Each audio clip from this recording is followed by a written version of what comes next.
The next speaker is Manoj Kumar Jha. शुक्रिया sir.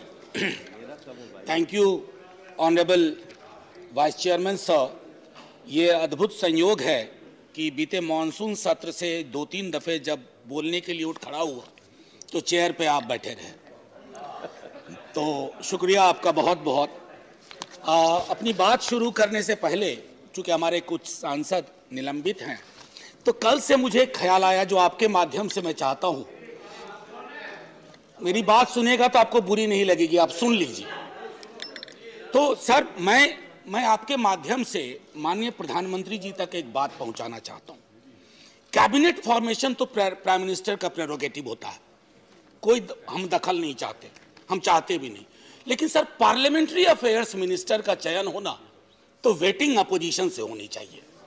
Opposition क्या कोई भूमिका हो तो मैं समझता हूं इस तरह का ब्लॉकेड, ये डिसरप्शन नहीं होगा. आधी चीजें एक मुस्कुराहट में खत्म हो जाएंगी और वैसे मुस्कुराने वाले लोग वहां बहुत हैं.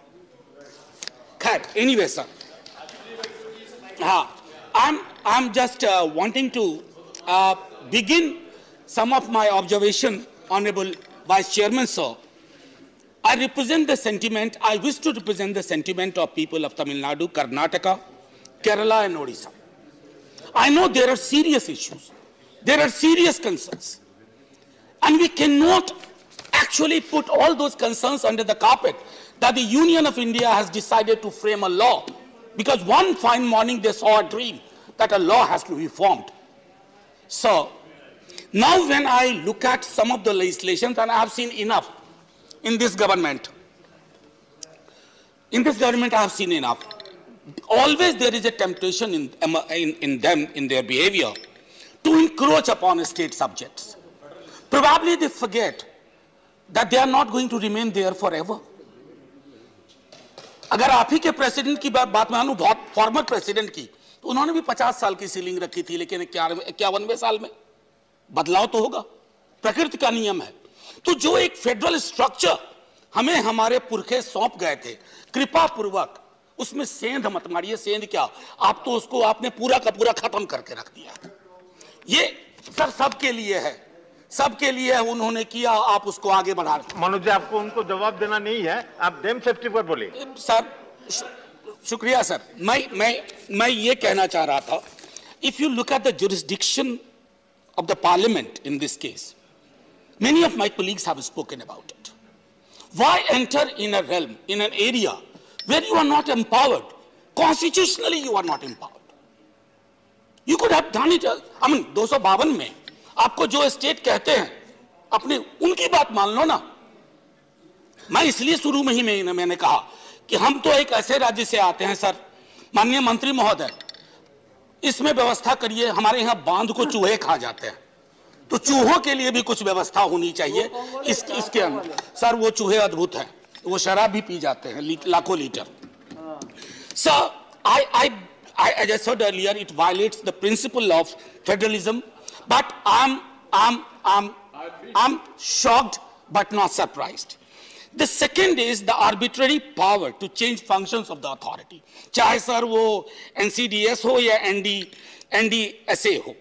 सर क्या करेंगे ना कि आप पार्लियामेंट से इस एक्ट को पास कर रहे हैं, लेकिन कोई भी बदलाव आप नोटिफिकेशन से कर लेंगे, तो एक पार्लियामेंट का भी एक जो पावर है आप उसको अंडरमाइन कर रहे हैं, उसको एक तरह से गैर प्रासंगिक कर रहे हैं. सर 75वां ये समझता हूं कि हमारा अमृत महोत्सव है जो हम मना रहे हैं.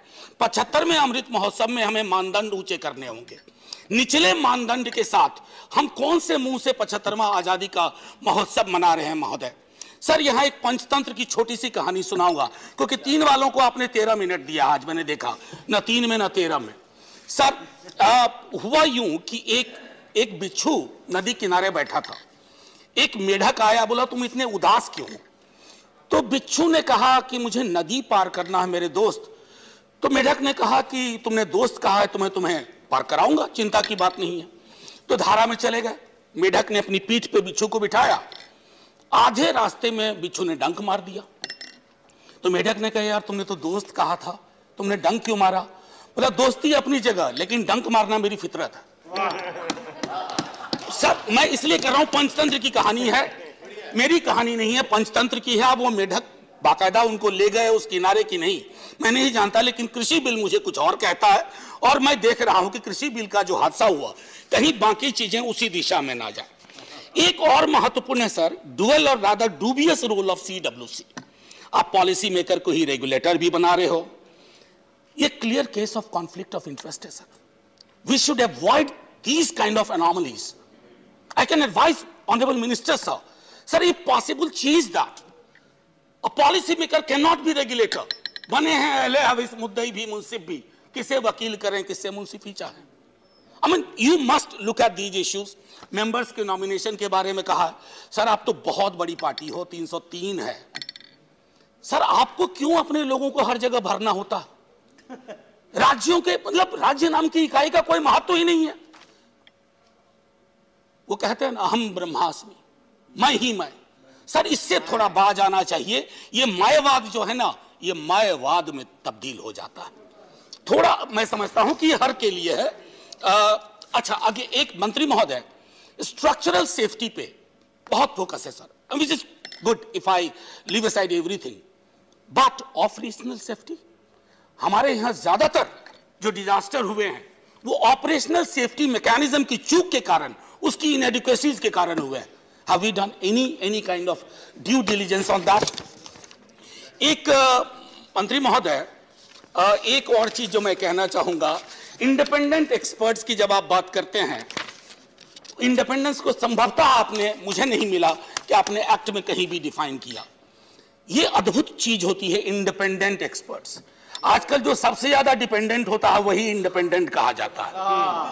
हाँ, तो मेरा मानना है कि इंडिपेंडेंट को डिफाइन करिए, राज्यों को स्वायत्ता दीजिए कि राज्य आपके तौर तरीकों से सर चलेंगे ना तो राज्य कुछ दिन में संग्रहालय की विषय वस्तु बन जाएंगे। लोग कहेंगे once upon a time there used to be states in India. अब तो सब जगह यूनियन ही यूनियन है सर। सर एक आखिरी टिप्पणी मैं करके अपनी बात खत्म करूंगा कि पार्लियामेंट में जब हम लेजिस्लेशन के लिए आते हैं, आज मुझे बहुत अच्छा लग रहा है, यकीन मानिए सर, आपके माध्यम से कह रहा हूं, हम में से किसी को भी स्टेलमेट अच्छा नहीं लगता है, लेकिन हमने ये सीखा है कि विश्व भर में पार्लियामेंट्री डेमोक्रेसी सत्ता प्रतिष्ठान के 2 सकारात्मक कदम आगे लेने से चलती है।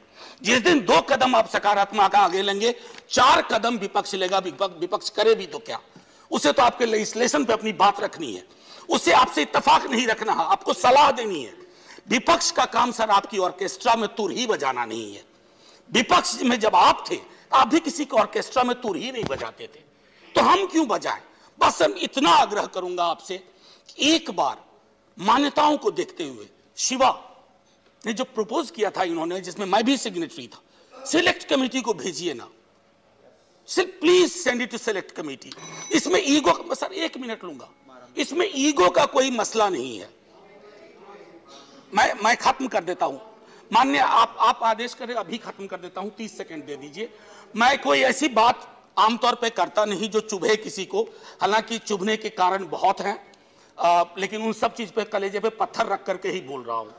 मैं सिर्फ इतना कहना चाहता हूं कि in the best interest of parliamentary democracy, in the 75th year of our independence, it's a duty, it's incumbent upon all of us, whether it is you or me or the chair. आपके ठीक सामने सर्वपल्ली राधाकृष्णन है sir, वो आपको देखते हैं, सभापति महोदय को भी देखते हैं, हम सबको देखते हैं। उन्होंने कहा था कि parliament without deliberation is meaningless. हमने क्या बना कर रख दिया? मैं सिर्फ आपको नहीं कह रहा हूं, कहीं और से भी कभी शुरुआत हुई होगी, क्योंकि आप बताते हैं फलाने टाइम में तो ऐसे ऐसे बिल पास हो गया, चिल्लाने टाइम में ऐसे, तो बुरी परंपराओं को क्यों अपना रहे हो? आप तो कह रहे थे कि आप नई लकीर खींचिएगा, तो आप तो पुरानी लकीर के फकीर बने जा रहे हैं। मैं इतना कह करके माननीय नहीं, बस समाप्ति करने, एक सर आप ही के संदर्भ में कह रहा हूं, आपके वहां बैठे रहने सर बड़ा सुकून होता है। और जो मैंने पहले सलाह दी थी, मेरी बात माननीय प्रधानमंत्री जी तक पहुंचा दीजिएगा। Parliamentary affairs minister should be vetted by the opposition, कभी कोई दिक्कत नहीं होगी। जिंदाबाद, जय हिंद। धन्यवाद। श्री वाइको जी। Mr. Vice Chairman, sir,